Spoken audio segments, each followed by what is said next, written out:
올해 시작이자 올해 마지막 월요일입니다. 돈이 보이는 기사들 쏙쏙 골라 읽어보도록 하겠습니다. 자, 오늘 펠리즈 투자앤 리서치 김민수 대표와 함께 해보겠습니다. 대표님 안녕하세요.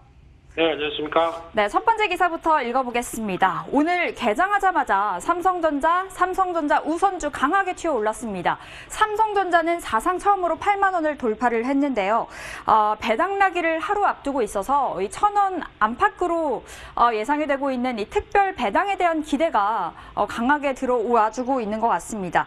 특히 기관의 매수세가 오늘 굉장히 두드러지는데요. 여기에다가 뭐 내년 메모리 반도체 업황은 더 좋아질 거라는 이야기 나와주고 있잖아요. 여러 가지 모멘텀들이 있는 건데, 그런데 뭐 전문가들한테 물어보면 삼성전자 더 간다라고 이야기는 하지만 사실상 신규 접근은 선뜻 어려워서요. 지금 이 구간은 좀 보유자들의 영역이라고 봐야 될까요? 어떻게 보세요? 네, 신규로 덜컥 사기에는 부담스러운 자리여도 그래도 관심은 계속 필요하겠죠. 그런데 지금 삼성전자의 단기 주가 동향을 보면은 지난주부터 좀 빨라졌습니다. 즉 꾸준하게 올라오던 주가가 좀 빨라졌다는 이유는 쉽게 말씀드리면 내일 오늘까지죠. 오늘까지 배당을 갖고 있게 되면은 지금 삼성전자 쪽에서 이제 여러 가지 이슈들, 특히 기존의 주주 환원 정책의 어떤 피날레라고 할 수 있는 배당 관련된 쪽을 좀 더 확대하겠다는 정책이 아마 올해 그리고 또 내년 정도까지가 가장 강하게 나올 걸로 보여지고 있고요. 게다가 또 이제 앞으로 삼성그룹 입장으로 보게 되면 상속세를 내야 되는데 그 상속세 재원이 어디 있겠느냐라고 하게 되면 그와 연관돼서 또 삼성그룹 관련된 삼성 SDS나 삼성화재 쪽으로도 약간 기대감이 쏠리는 게 현실이라고 봐야 될 것 같고요. 그런 측면으로 보게 되면은 일단 지금 바라보고 있는 입장 쪽에서 삼성전자 다 좋은데 단기적으로 어떤 강하게 움직인 부분들은 배당과 관련된 부분들이 조금 더 영향을 끼쳤다. 특히 삼성전자 우선주죠. 이쪽이 조금 더 강화된 모습들로 봤을 때는 단기적 입장 쪽에서 여기서 한 8만 원대 근처에서 사서 10만 전자니까 10만 원까지 가겠다라고 대응하는 전략은 약간 좀 부담이 있을 수 있습니다. 그렇기 때문에 지금 아마 2단계에서 주식을 신규로 사신다라고 하시게 되면은 제가 보기에는 약간 좀 자제하셨으면 좋겠고요. 게다가 이제 배당납 끝나고 오히려 업황과 관련된 부분까지 생각해서 내년을 겨냥한다라고 하게 되면 적어도 한 7만 8천 원대 밑에서 사시는 게 더 좋지 않을까라는 쪽으로 바라보시면서 일단은 속도 조절을 좀 염두하고 대응하시는 게 좋겠다라고 말씀드리고 싶습니다. 네, 최근에 이 급등이 배당에 대한 기대로 풀이가 되고 있어서요. 일단 변동성이 좀 커질 수 있는 부분 주의를 해보셔야겠습니다. 삼성전자 7만 8천 원 아래로 내려왔을 때 그때 다시금 우리 진입을 해보도록 할게요.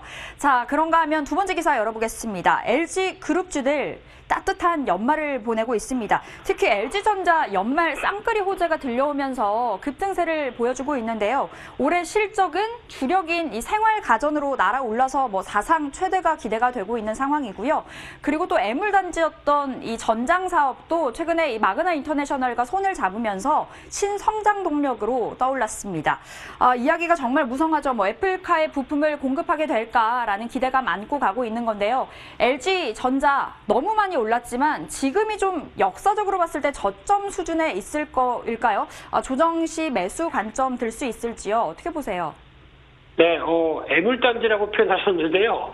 아마 LG전자 입장 쪽에서 내년을 바라본 DS라고 하는 그러니까 자동차 사업부 쪽이 아마 그렇게 애물단지는 아니었을 겁니다. 내년이면 턴어라운드가 시작돼서 뭔가 기대감이 한층 높았는데 왜 마그나랑 손잡았느냐라는 부분들이 더 중요하겠죠. 그렇다는 얘기는 일단 지금 쉽게 말씀드리면 애플 같은 경우도 자동차 사업은 한 적이 없습니다. 그러다 보니까 자동차에 대한 기본적인 구동이나 아니면 차체 관련된 여러 가지 내용들은 솔직히 지금 팍스콘이라고 하는 애플의 아이폰을 만드는 구조처럼 뭔가 위탁이나 아니면 자체 조달이 아닌 외부 조달로 할 가능성이 높죠. 이처럼 몇몇 어떤 테슬라를 비롯한 몇몇 전기차 만드는 회사들, 폭스바겐이나 이런 회사들을 빼고는 나머지 회사들 같은 경우 내년부터 폭발적으로 전기차를 만든다라고 하게 되면 솔직히 이제 중요 부품들은 이런 식으로 ODM으로 아니면 또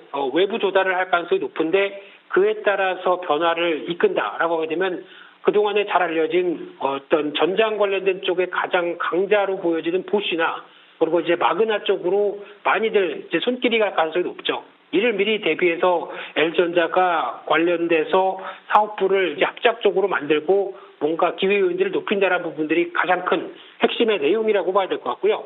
게다가 또 LG전자가 내년 같은 경우는 또 스마트폰, 특히 그동안 계속 실적에 대한 답부 상태로 나왔던 스마트폰 쪽을 이제 외주 조달로 또 바꾸게 되겠죠. 그러다 보니까 그에 따른 비용이 생각보다 좀 덜 들어가겠다. 안쪽으로 보게 되면 LG전자의 변화의 한 해가 될 수도 있겠다는 쪽으로 보게 되면 지금 이제 주가의 단기적인 관점 외에 중기적인 관점은 나쁘지 않다라고 봐야 될 것 같고요.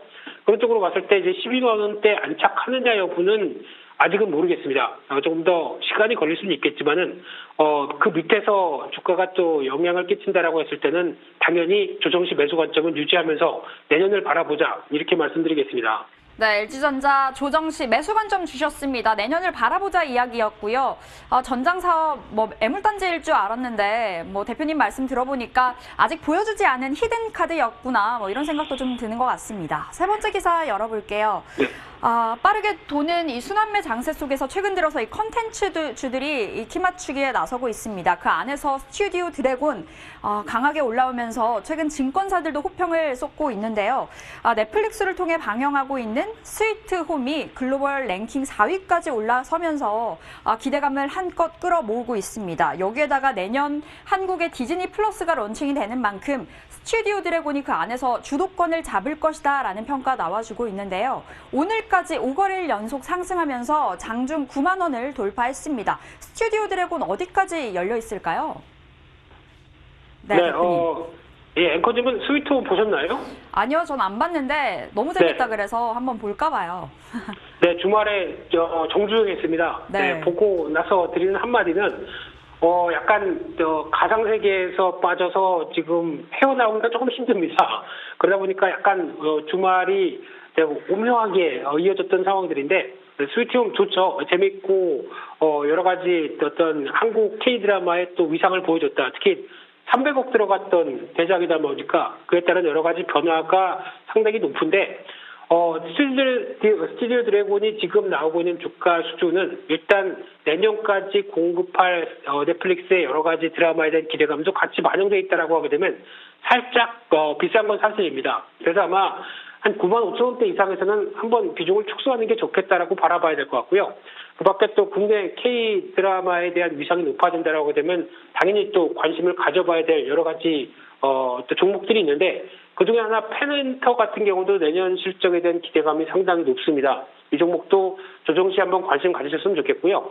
특히 이번에 스위트홈에서도 계속 확인됐지만은 3D 관련된 대표적인 또 특수효과 관련된 쪽은 특히 지금 코로나 사태 때문에 직접적으로 어떤 촬영이 좀 많이 지연되고 그렇게 되면 이쪽에 대한 여러 가지 앞으로의 어떤 활용도는 상당히 높을 것 같고요. 그렇게 되면 덱스터라는 회사 같은 경우도 특수효과에 대한 강자이기 때문에 아무래도 어떤 기대감이 더 높아질 수 있지 않을까라는 관점 쪽에서 이 두 종목도 같이 보셨으면 좋겠습니다. 알겠습니다. 스튜디오 드래곤 이 내년 신작에 대한 기대가 이미 좀 선반영되어 있다라는 평가 주셨습니다. 9만 5천 원 위로 올라섰을 때 비중 축소 나서보도록 하겠고요. 펜 엔터테인먼트 그리고 덱스터까지 관심주로 이야기를 해주셨습니다. 자, 오늘 수급 동향 체크해 볼게요. 외국인들은 오늘 셀트리온, SK케미칼 돋보입니다. LG전자, KT&G 대표적인 배당주죠. 신풍제약까지 올라와 있고요. 코스닥에서는 알테오젠, 메지온, 앞타바이오 등등등 최근 보이는 종목들이 계속 올라오고 있는데요. 어떤 종목 매력 있을까요? 네, 지금 코스닥 쪽은 외국인들 매수하는 쪽이 약간 거의 다 이제 바이오 쪽인 것 같고요. 코스피 쪽에서도 셀트리온을 필두로 바이오주가 눈에 띄는데 그럼에도 불구하고 KT&G가 이제 고배당 메리트 쪽으로 이제 분위기가 쏠린다고 하더라도 이제 배당을 제외한다고 하더라도 실적에 대한 변화 기대감이 상당히 높아지는 게 현실이라고 생각됩니다. 중동 쪽에 담배 수출이 부각이 되면서 내년에 대한 실적 기조가 안정이 된다라고 하게 되면 배당 여력들이 더 높겠죠. 게다가 또 자산 메리트까지 보유한다라고 하게 되면 KT&G가 좀 관심이 높다라고 말씀드리겠습니다. 네, 배당에 대한 매력이 있는 KT&G 짚어주셨고요. 자, 기관 수급 한번 보겠습니다. 기관, 현대차, SK하이닉스, 기아차, KT&G 또 올라와 있고요. ABL바이오 역시나 제약바이오 그리고 덕산하이메탈 등 어떤 종목이 매력 있을까요? 네, 지금 디스플레이 쪽에서 한 종목들도 계속 눈에 띄고 있고 관련된 부분들 쪽에서 덕산 하이메탈 같은 경우 관심이 좀 상당히 최근에 재조명이 나오고 있다고 봐야 될 것 같은데 그런 쪽에서 디스플레이에 대한 내년 기대감도 지금 반도체 못지않게 변화가 나오고 있다는 쪽도 눈여겨보시면서 대응하셨으면 좋겠습니다. 디스플레이에 대한 기대감 가져가고 있습니다. 덕산 하이메탈을 집어주셨네요. 자, 이렇게 해서 부자들은 경제신문을 읽는다. 오늘 펠리즈 투자앤리서치 김민수 대표와 함께 봤습니다. 말씀 고맙습니다.